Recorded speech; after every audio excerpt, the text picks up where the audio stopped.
Bonjour à tous, ici le Rav David Forman et bienvenue dans la parashat Massé. Cette vidéo est la suite de celle de la semaine dernière où l'on s'est focalisé sur un détail a priori banal à propos de la famille de Machir ben Ménaché. Nous avons parlé de Yaïr, fils de Machir, qui réalise des conquêtes en terre de Gilad. Comme on l'a vu, cette histoire est bizarrement la dernière de toute la Torah et précède le discours de Moshe dans le Sefer Devarim. Pourquoi c'est cette histoire qui clôt la section narrative de la Torah ? Pour répondre à cette question, on doit analyser Yaïr de plus près. Qui était Yaïr ? Comme on l'a vu, son ascendance est un peu confuse. Il n'est pas décrit de la même manière dans Bamidbar et dans le livre d'Ivrei Hayamim. Je voudrais revenir sur ce personnage et vous proposer ma théorie. Un enfant de Yehuda qui masquerait cette ascendance et qui apparaîtrait presque comme un fils adoptif de Yosef. Tout nous ramène à Gilad, cette terre que Yaïr cherche tant à conquérir. Le nom de cette ville, Gilad, proviendrait d'une alliance Galaed établie entre Lavan et Yaakov. Et on a commencé à parler la semaine dernière de cette sombre alliance. Yaakov et Lavan ont pris une pile de pierres comme témoins. Et Lavan a dit « Dieu jugera entre toi et moi après qu'on se sera séparés. » Et c'est exactement ce qui s'est passé. Yaakov s'est enfui de chez Lavan. Rachel a pris les téraphim de son père. Lavan se doute qu'ils sont quelque part chez Yaakov. Il les cherche partout, mais ne les trouve pas à cause d'une ruse de Rachel. Il établit alors cette alliance, Galaed, avec Yaakov. Mais avant, Yaakov fera un vœu qui le hantera longtemps. Imacher tinsa et Elohecha lo yichye. Que celui qui est en possession de tes dieux ne vive pas. Et Rachel ne vivra pas. Elle mourra avant l'âge en donnant naissance à Binyamin. Et les sages identifieront cette mort précoce comme la conséquence des mots de Yaakov à Galaed. La semaine dernière, j'ai émis l'idée que tout ne s'arrête pas avec la mort de Rachel. Pour Yaakov, perdre Rachel signifierait aussi perdre les enfants de Rachel. On a parlé de la perte de Yosef, et on a vu les mots dans la vente de Yosef qui font écho à ceux de Galaed. Mais si vous n'étiez pas encore convaincu, laissez-moi ajouter encore quelques éléments pour le coup de grâce. À Galaed, Yaakov, ne sachant pas que Rachel était responsable, explose de colère contre son beau-père, qui l'accuse d'avoir volé ses téraphim. Son beau-père se retrouve en bredouille. Yaakov lui dit « Alors, qu'est-ce que t'as trouvé dans mes affaires ? Zeesrim Shana, ça fait 20 ans que je travaille fidèlement pour toi. Il n'y a jamais eu de problème. Rechelecha, vizirecha, loshikelu. De toutes tes chèvres que j'ai gardées, aucune n'a fait de fausse couche. Ve'eletsoncha lo achalti. Aucune bête de tes troupeaux n'a jamais disparu. J'étais un travailleur honnête. Je faisais attention à tout. » Et il continue, Trefa lo eveti elecha. Je ne t'ai jamais apporté une bête dévorée que je n'avais pas protégée des prédateurs. Et Anochi achatena miyadi tevakshena. Si une chose manquait, c'est moi qui payais. Tu me l'as toujours réclamé. Genoufti yom ou gnoufti laila. Peu importe que ça ait disparu pendant le jour ou pendant la nuit, tu m'as toujours demandé de rembourser. En reprenant ce discours de Yaakov, on va jouer à notre jeu favori. Où a-t-on déjà vu ces mots ? On va trouver pas moins de 4 références qui nous envoient plus loin, à des événements sombres de la vie de Yaakov. Rechelecha veizirecha lo shekilu, dit Yaakov. Rechelecha, quel mot intéressant. Rachel lo shikelu n'a jamais fait de fausse couche. Est-ce que Rachel a déjà fait une fausse couche ? Elle a eu un accouchement extrêmement rude, mais elle n'a pas fait de fausse couche. L'enfant est bien né, mais c'est Rachel qui est morte, à la naissance de Binyamin. Peut-être que si elle avait fait une fausse couche, plus tôt dans sa grossesse, elle serait restée vivante. Trefa lo eveti elecha, dit Yaakov.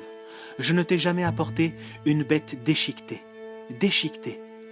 C'est exactement le même mot que Yaakov dira quand les frères lui présentent la tunique ensanglantée. Tarof toraf Yosef. Yosef a été déchiqueté. Anochi achatana miyadi tevakshena. Tu m'as toujours réclamé ce qu'il manquait. Qui d'autre dit presque exactement ces mêmes mots ? Anochi ervenu, miyadi tevakshenu. C'est Yehuda qui parle à propos de Binyamin, l'autre fils de Rachel. Yaakov ne voulait pas laisser Binyamin aller en Égypte. Il avait déjà perdu Yosef. Il ne voulait pas perdre le dernier fils de Rachel. Et là, Yehuda dit « Tu pourras toujours me le réclamer ». Les mots de Yehuda font écho à ceux de son père, Genoufti yom ou Gnoufti laila. Ou dans le Tanar, on voit un double ganaf comme ça. C'est Yosef en prison. Gunov gunafti me'eretz ha'ivrim. On m'a kidnappé du pays des Hébreux. Tout ce que Yaakov dit à Lavan revient le hanter, dans les épisodes qui touchent à la perte de Rachel et de ses enfants. La semaine dernière, on a parlé de la perte de Yosef. Mais il y a aussi Binyamin. Binyamin est aussi perdu, plus tard dans Béréchit, quand Yosef, haut dignitaire égyptien, le piège en mettant le verre en argent dans son sac. Les tribus quittent la ville, et Yosef dit à ses écuyers « Kum redof achare anashim veisaktam » « Allez poursuivre ces hommes, attrapez-les. Ve'amarta alehem, et dites-leur « Lama shilamtem ra'atachat tova » Pourquoi avez-vous rendu le bien que je vous ai fait en mal? Regardez bien ces mots. Poursuivre, rattraper. Où est-ce qu'on a déjà vu une course-poursuite avec des propos moralisateurs du genre « Comment tu as pu partir comme ça ?» C'est Lavan qui revient. C'est Yosef, rattrapé par Gilad, qui joue maintenant le rôle de Lavan et qui s'apprête à enlever l'autre fils de Rachel. C'est le même langage, Vaïrdof acharav, rattrapé. C'est comme Vayaseg Lavan et Yaakov. Avec les Téraphim, c'était Yaakov la victime. Ici, c'est Yehuda. Lui non plus ne sait pas que quelqu'un dans son camp possède l'objet volé, et lui aussi fait une déclaration qui va le hanter. Asher yematseito me avadecha vamet. Que celui chez qui tu le trouveras meurt. C'est la même chose que Yaakov avait dit. Ensuite, on passe à la recherche. Lavan a recherché dans les affaires de Yaakov en commençant par la plus âgée Léa et en finissant par la plus jeune Rachel. C'est la même chose.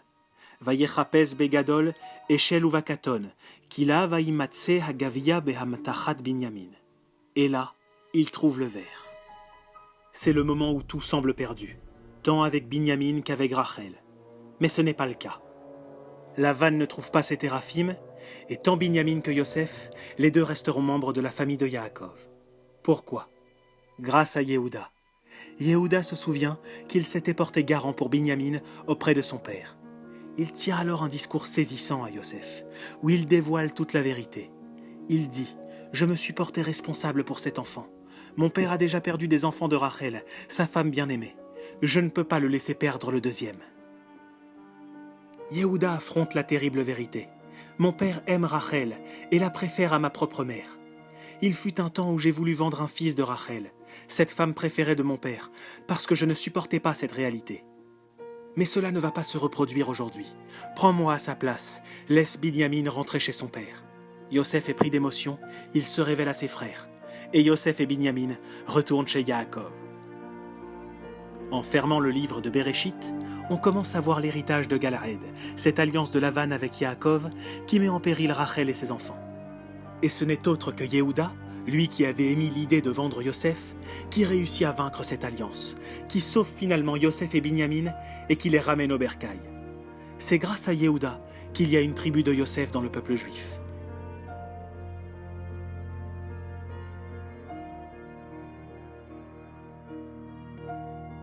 Et maintenant, à la fin du Sefer Bamidbar, on retrouve Galaed une dernière fois.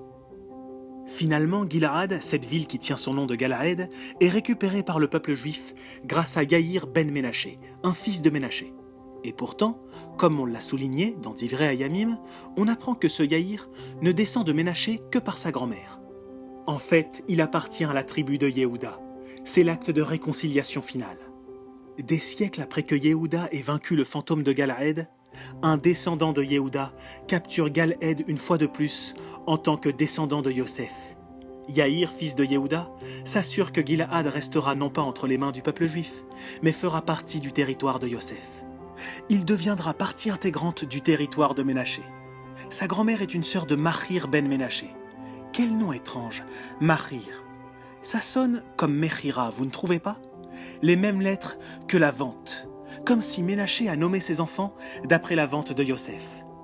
Et maintenant, vient un fils, Yaïr, de la tribu de Yehuda, qui conquiert ces villages, et qui aurait pu les revendiquer comme territoire de sa tribu.